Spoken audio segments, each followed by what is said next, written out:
The pieces started falling into place for Thompson.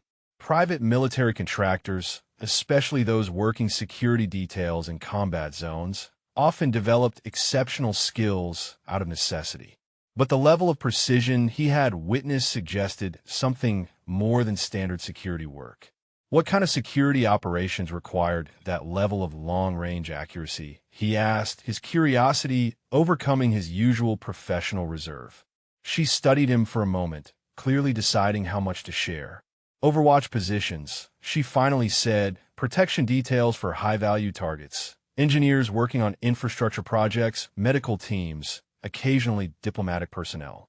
My job was to identify threats before they became problems. Thompson nodded, understanding immediately. Overwatch positions were among the most demanding roles in modern warfare. A sniper in Overwatch had to maintain constant vigilance, often for hours at a time, ready to engage targets at extreme ranges with no margin for error. Lives depended on their ability to make impossible shots under pressure. How many deployments? He asked. 11, she replied without hesitation, ranging from 4 to 18 months each. The number stunned Thompson. 11 deployments over 7 years meant she had spent the majority of that time in active combat zones. Most military snipers considered themselves experienced after 3 or 4 deployments.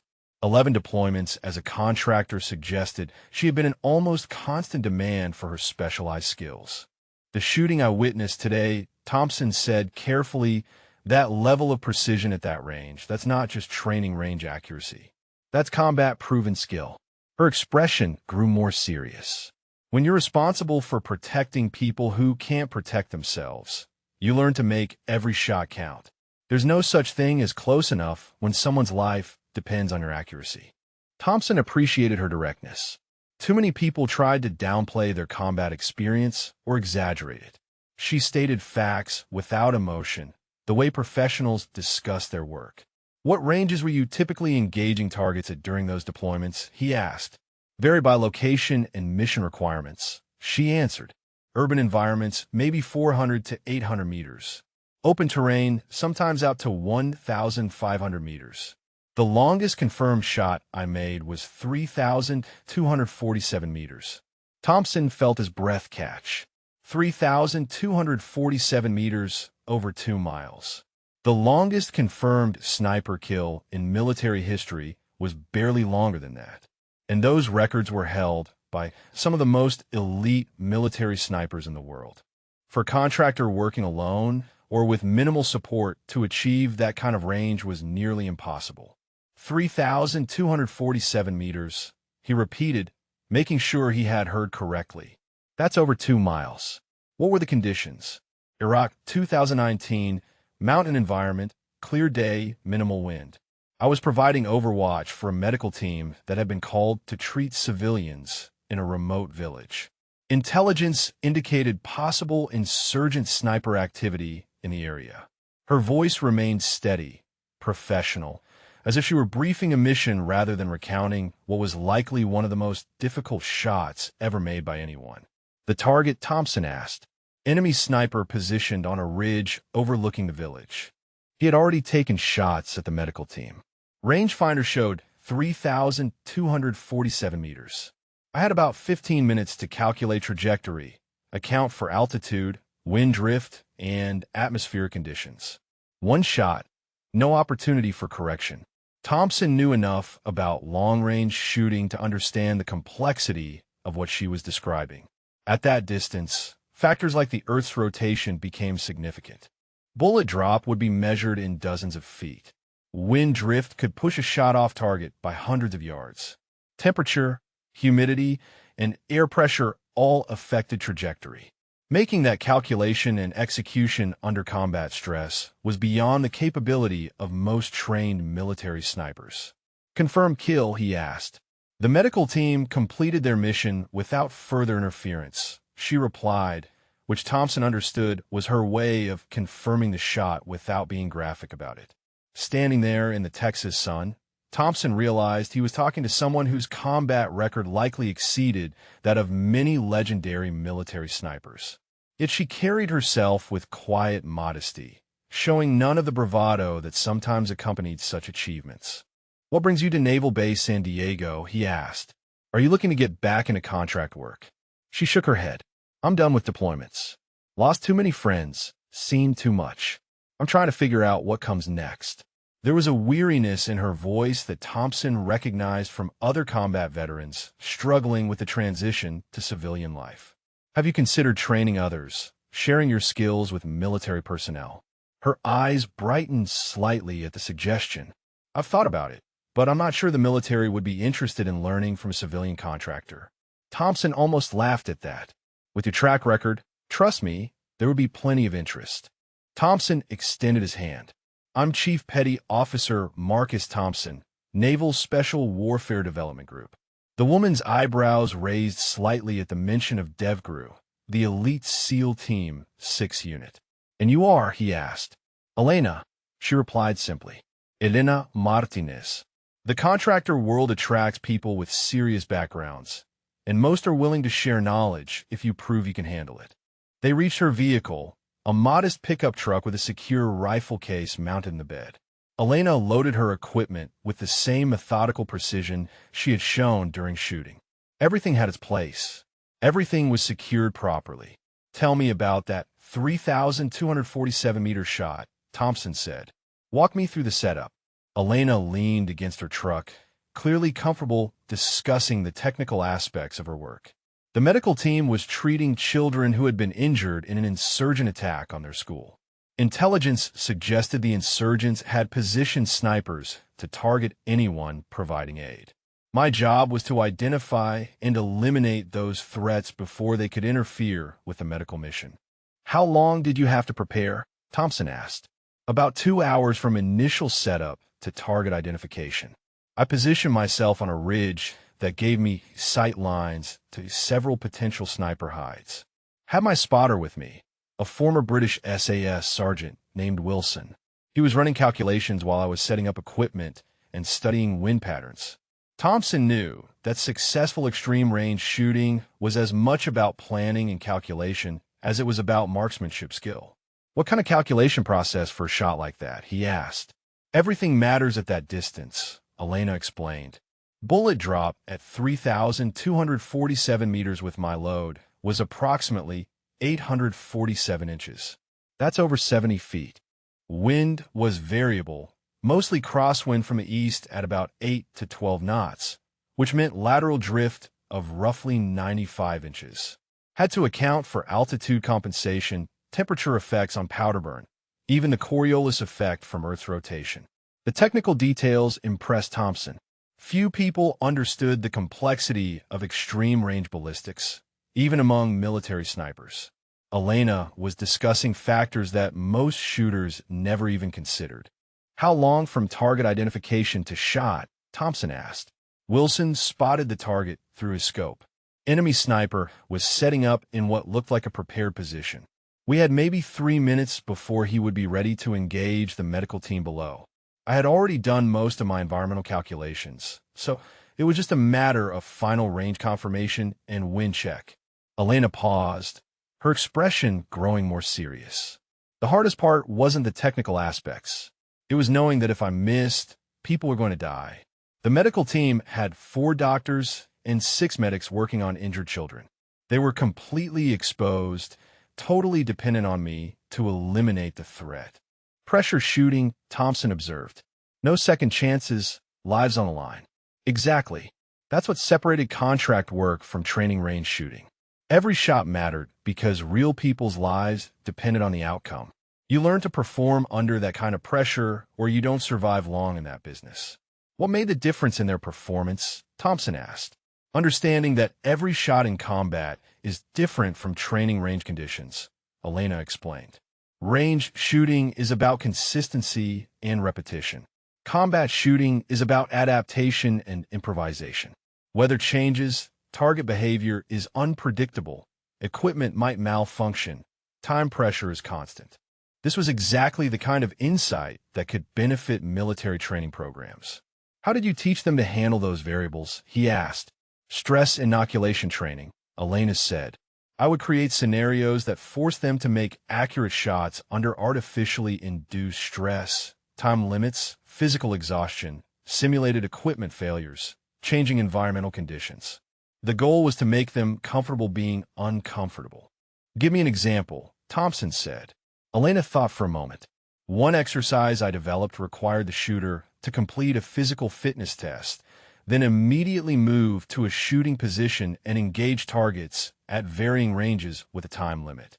No opportunity to recover from the exertion, no time to perfectly stabilize equipment. They had to learn to control their breathing and heart rate while still maintaining accuracy. That's brilliant, Thompson said. Most training programs treat physical fitness and marksmanship as separate skills, but in combat, they're always connected. Another exercise involved shooting in full gear after carrying equipment over difficult terrain. The goal was to simulate the fatigue and equipment burden of real operations.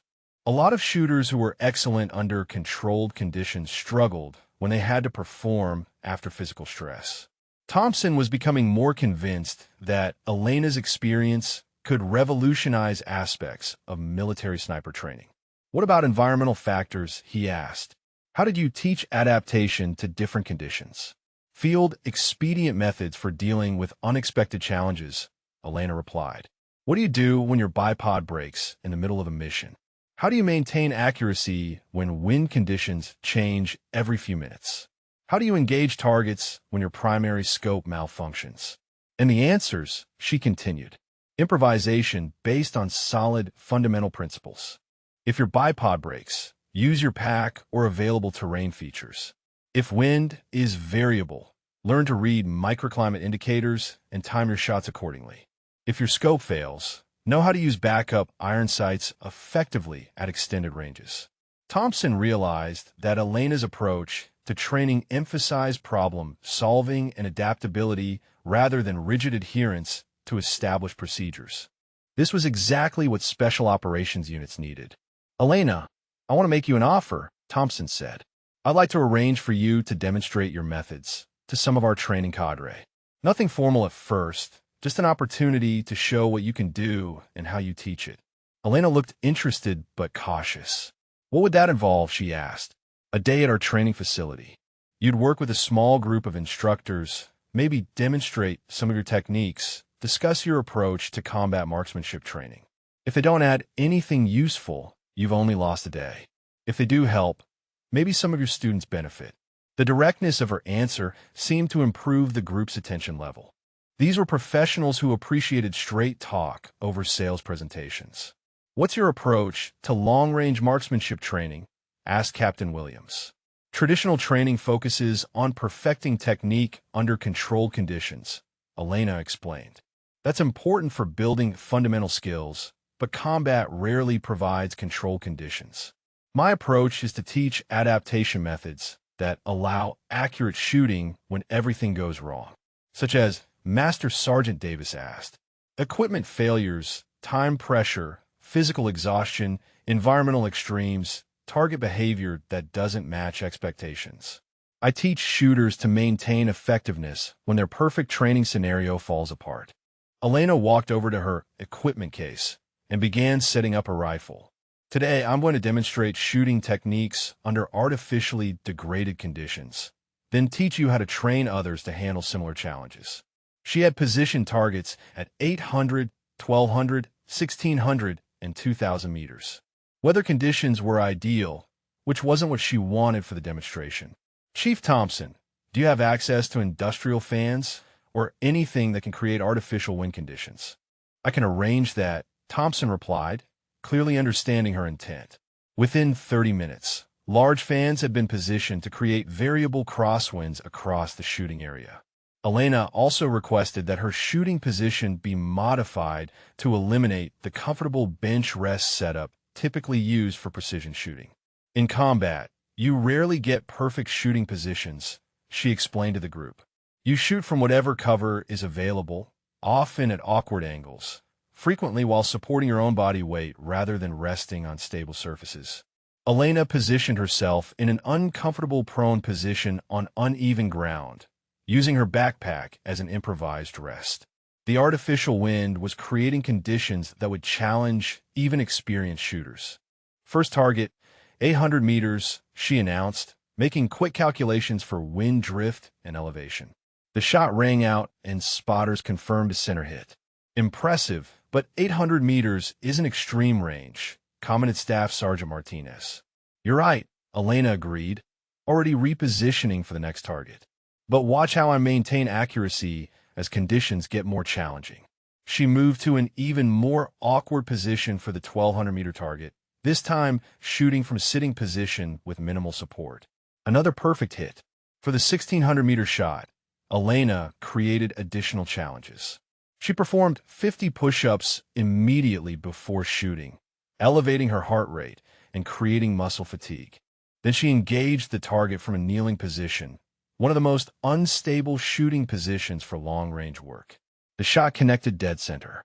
The group of instructors was beginning to understand that they were witnessing something exceptional. This wasn't just marksmanship. It was adaptable precision under deliberately created stress conditions. For the final demonstration, at 2,000 meters, Elena imposed the most challenging conditions yet.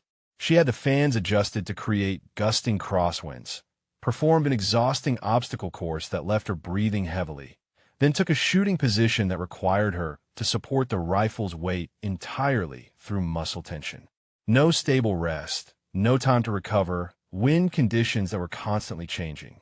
She took nearly 5 minutes to line up the shot, making continuous micro-adjustments as wind conditions shifted. When she finally fired, the spotters called a hit just off-center, still well within the kill zone for a human target. The demonstration was complete, and the silence from the group spoke volumes. Captain Williams was the first to speak. I've been training snipers for 15 years, and I've never seen anyone deliberately handicap themselves that severely and still maintain that level of accuracy. Elena began breaking down her equipment. The point isn't the shooting, she said. The point is the methodology. Every one of these challenges represents something that happens in combat. Equipment fails, you get fatigued, environmental conditions are never ideal, time pressure is constant. If you only train under perfect conditions, you're not preparing your people for reality. Master Sergeant Davis stepped forward. How do you develop these training scenarios? Do you have a systematic approach? Elena nodded. I analyze after-action reports from actual combat engagements, identify the most common factors that degrade shooting performance, then design exercises that replicate those stressors in controlled training environments. Staff Sergeant Martinez asked the question several of them were thinking. Would you be willing to work with us to develop a more comprehensive training program, something that incorporates these methods into our standard curriculum? Elena considered the offer carefully. I'd be interested in that, she said finally, but it would have to be done right. No shortcuts, no political considerations, just effective training based on proven methods. Captain Williams smiled. That's exactly what we want. No bureaucratic interference, just results. We've got authorization to run a pilot program with volunteer instructors. Thompson stepped forward. Elena, I think this could be the beginning of something significant. Your knowledge combined with our resources and institutional support could revolutionize how we prepare snipers for combat. Elena looked around at the group of instructors, seeing genuine interest and respect in their faces. These were professionals who recognized expertise when they saw it, regardless of where it came from. All right, she said, let's see what we can build together. But I have one condition. What's that? Thompson asked. We test everything, every training method, every technique, every piece of equipment. Nothing gets implemented just because it sounds good or looks impressive. It has to work under stress, it has to improve performance, and it has to prepare people for the reality of combat. Master Sergeant Davis grinned. I think we're going to get along just fine. As they walked back toward the base facilities, Thompson reflected on the day's events. He had started with curiosity about an exceptional shot he'd witnessed on the range. He was ending with the possibility of fundamentally improving how the military trained its most specialized marksmen. Elena Martinez represented something valuable that the military had been missing, Real-world experience combined with the analytical mind needed to translate that experience into teachable methods. 6 months later, the pilot program Elena had developed with the Naval Special Warfare Training Cadre was showing remarkable results. Graduation rates from the Advanced Sniper course had improved by 35%. More importantly, performance evaluations from graduates who had deployed to combat zones showed significant improvements in accuracy under stress, equipment improvisation, and adaptability to unexpected conditions. Elena had found her calling in the transition from warrior to teacher. The skills that had kept her alive through 11 deployments were now helping to prepare the next generation of military snipers for the challenges they would face. Thompson, now promoted to senior chief, often visited the training facility to observe classes. He took particular satisfaction in watching Elena work with students who were struggling with traditional methods. Her ability to diagnose problems and develop individualized solutions had become legendary among the training staff. One afternoon, as he watched Elena demonstrate long-range shooting techniques to a group of SEAL candidates, Thompson reflected on how much had changed since that day on the range. The quiet contractor who had impressed him with a difficult shot had become one of the most influential instructors in naval special warfare. Elena noticed him watching and walked over during a break in the training. "Chief Thompson," she said with a slight smile. "Still checking up on your investment." "Always," he replied. "How are the new students progressing?" "Better than expected," Elena said. "This group has really embraced the stress inoculation methodology. They're learning to shoot accurately under conditions that would have defeated most of the classes we trained using traditional methods." Thompson nodded, watching the students practice shooting from awkward positions while dealing with artificial wind and time pressure. "What's next for the program?" he asked. Elena's expression grew thoughtful.